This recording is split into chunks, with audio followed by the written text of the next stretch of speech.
അസ്സലാമു അലൈക്കും വറഹ്മത്തുള്ളാഹി വബറകാതുഹു. മഹാന്മാരുടെ ഉപദേശങ്ങളിലെ വളരെ പ്രധാനപ്പെട്ട ഒരു ചെറിയൊരു വാക്യമാണ്, ഒരു ഉപദേശമാണ് ഓർമ്മപ്പെടുത്താൻ ഉദ്ദേശിക്കുന്നത്. ചിന്തിച്ചാൽ, ഇതിന് വളരെ ഗൗരവത്തോടു കൂടെ മനസ്സിലാക്കിയാൽ ധാരാളം ചിന്തകളാണ്, ധാരാളം പാഠങ്ങളാണ്, ധാരാളം ഉപദേശങ്ങളാണ് ഇതിലൂടെ നമുക്ക് മനസ്സിലാകുന്നത്. മഹാന്മാർ പറയുന്നു, മൻ അറാദ ആഫിയത്തൽ ജിസ്മി ഫൽ യക്കുലി ത്വആമ. ഒരാൾക്ക് നല്ല ആരോഗ്യം വേണം, അവൻ്റെ തടി നല്ല ആരോഗ്യമുള്ള ശരീരമാകണമെന്നെങ്കിൽ അവൻ ചെയ്യേണ്ടത് മറ്റൊന്നും അവൻ ശ്രദ്ധിക്കേണ്ട ആവശ്യമില്ല. അതെ, അവൻ്റെ ഭക്ഷണം ഒന്ന് കുറച്ചാൽ മതി. ഇന്ന് നമ്മളെ ശരീരത്തിൽ വരുന്ന എല്ലാ രോഗങ്ങൾക്കുള്ള കാരണം അത് നമ്മുടെ ഭക്ഷണമാണ് എന്നതിൽ യാതൊരു സംശയമില്ല. ഖുർആൻ തന്നെ ഏറ്റവും വലിയ വൈദ്യശാസ്ത്രം പഠിപ്പിക്കുന്നൊരു വാക്ക് പറയുകയാണ്, കുലു വഷ്റബു വലാ തുസ്രിഫു. നിങ്ങൾ തിന്നോ, അള്ളാഹു അനുവദിച്ചത് ഒന്നും നിങ്ങൾ തിന്നണ്ടാന്ന് അള്ളാഹു പറയില്ല. നിങ്ങൾ കുടിച്ചോലോ, ധാരാളം കുടിച്ചോലോ, പക്ഷേ വലാ തുസ്രിഫു, അത് അമിതമാകരുത്. അമിതമായാൽ അതേ കണക്കിനേക്കാൾ കൂടുതലായി പോയാൽ അത് എത്ര നല്ല ഭക്ഷണമാണെങ്കിലും അത് നമ്മുടെ ശരീരത്തിലേക്ക് അത് വിഷമായി തീരും. അതേ, പിന്നെ എല്ലാ രോഗങ്ങളിലേക്ക് കാരണമായി തീരും. പിന്നെ നമുക്ക് ആവശ്യമുള്ള ഭക്ഷണം തന്നെ നമുക്ക് തിന്നാൻ കഴിയില്ല, കുടിക്കാൻ കഴിയില്ല.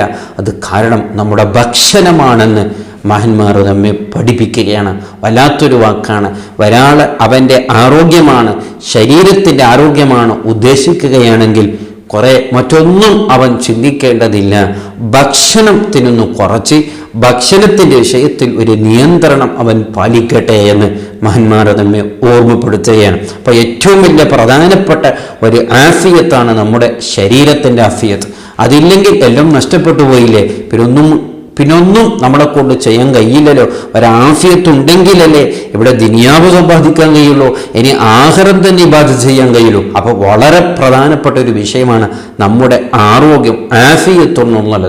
ആ ആഫിയത്ത് കിട്ടാൻ നാം വളരെ ഗൗരവത്തിൽ ശ്രദ്ധിക്കേണ്ട ഒരു വിഷയമാണ് ഭക്ഷണം എന്നുള്ളത്. ആ വാക്കിലൂടെ തന്നെ മഹാന്മാർ നമ്മെ പഠിപ്പിക്കുന്നു, ഒമൻ അറാദ ആഫിയത്തിൽ ഖൽബി ഫൽ അത്റുകൽ ആസാം. രണ്ടാമതൊരു ആഫിയത്താണ് നമുക്ക് വേണ്ടത്, നമ്മുടെ കൽബിൻ്റെ ആഫിയത്ത്. കൽബ് ശരിയുണ്ടെങ്കിലേ, കൽബ് നിയന്ത്രിക്കാൻ പറ്റുന്നുണ്ടെങ്കിലേ നാം ഒരു നല്ലൊരു ആളായിത്തീരും, അള്ളാഹു പൊരുത്തപ്പെട്ട ആളായിത്തീരും. ഇബാദത്തുകൾ ചെയ്യാൻ കഴിയും, ധാരാളം തൗഫീക്കുകൾ കിട്ടും. അതേ, അള്ളാഹു ഹറാമാക്കിയതെന്ന് അള്ളാഹുവിൻ്റെ വഴിയിലേക്ക് നമുക്ക് ജീവിക്കാൻ പറ്റുകയുള്ളൂ. അപ്പം നമ്മുടെ കൽബിൻ്റെ ആഫിയത്താണ് ഒരാൾ ഉദ്ദേശിക്കുകയാണെങ്കിൽ അവൻ ചെയ്യേണ്ടത് ദോഷങ്ങളിൽ നിന്ന് അവൻ പിന്മാറട്ടെ. വല്ലാത്തൊരു വാക്കാണ്. ദോഷങ്ങൾ കൂടുന്തോറും നമ്മൾ ആ കൽബിൻ്റെ പ്രകാശങ്ങൾ കെട്ടുപോവുകയാണ്. പിന്നെ നമ്മളെ കൽബിൽ ഒന്നും നല്ലത് ചിന്തിക്കാൻ നമ്മളെ കൊണ്ടു കഴിയില്ല. ആര് നല്ലത് പറഞ്ഞാലും അത് സ്വീകരിക്കാനുള്ള കൽബ് തയ്യാറാവുകയില്ല. ആ പറഞ്ഞവനെ തന്നെ കുറ്റപ്പെടുത്തുകയല്ലാതെ ഇത് എൻ്റെ ഉപകാരത്തിനാണ് പറഞ്ഞതെന്നുള്ള ചിന്ത നമ്മളെ കൽബിൽ തോന്നൂല.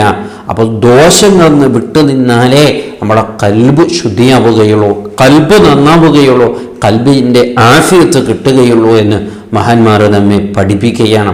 ഈ രണ്ട് ആഫിയത്താണ് ഒരു മനുഷ്യൻ്റെ വിജയം. ഈ രണ്ട് ആഫിയത്തിലേക്കുള്ള രണ്ട് മരുന്നാണ് മഹാന്മാർ നമ്മെ പഠിപ്പിച്ചിട്ടുള്ളത്. ഒന്ന് ശരീരത്തിൻ്റെ ആഫിയത്ത്, ഭക്ഷണം കൊടുക്കുക.